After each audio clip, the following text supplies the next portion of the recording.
Yeah? Chi? Toothpick yaita sei? Ndikupe kuti yaita sei kwa wezi? Une mamwe? Chi kwa chusu? Tip. My toothpick. Oh. Yeah. Ndipone. Nkari pambe. Ningakadzidza. Waona ku? Watingira mai vako. Iwe weziwe.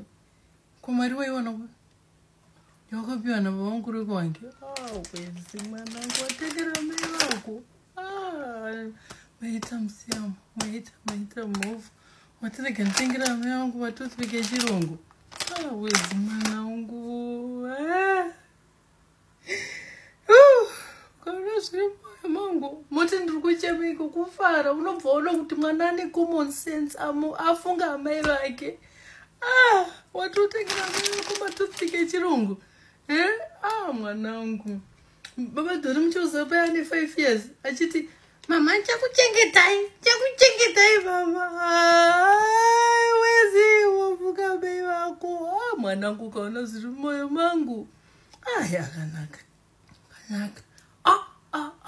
She's saying, "Do I do the British and so cheap? I am going to chance of teacher."